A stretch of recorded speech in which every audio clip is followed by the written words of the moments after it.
But you see, for Tesla, solving one of the biggest engineering problems in history was just the beginning. With the world starting to adopt his AC system, he was free to push electricity into these wild, unexplored territories. He started venturing into the very strange world of high frequencies.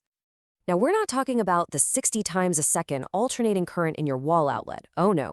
He built these incredible machines that could make the current flip back and forth over 33,000 times a second. And at those insane frequencies, the normal rules of electricity, they just started to break. He started discovering all this bizarre stuff. Currents that should have been instantly lethal could pass right over your body without much effect. Electrical arcs, instead of being loud and snappy, became silent and steady. These discharges were hot, like a flame, but there was no fire, no chemical reaction at all. And maybe the weirdest of all, gases in this field seemed to become rigid, like a beam of light could vibrate like a guitar string. To give you an idea of the kind of raw power he was playing with, he described taking just a normal iron wire and putting it inside one of his high-frequency coils. The result? It got hot enough to scorch wood. In just 2 seconds. 2! The sheer speed and intensity were just unlike anything anyone had ever seen before.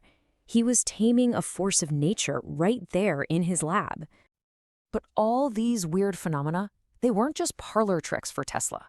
He saw them as clues, as signposts that were all pointing toward his ultimate, most audacious vision, a world where we could send power and information anywhere with no wires at all. And suddenly, that quote from the beginning starts to hit a little differently, doesn't it?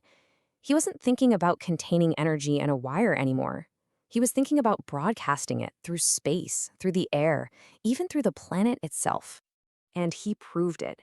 In his famous lectures, he'd stand in the middle of a stage, hold up a glass tube or a light bulb with no wires attached, and it would just light up in his hands.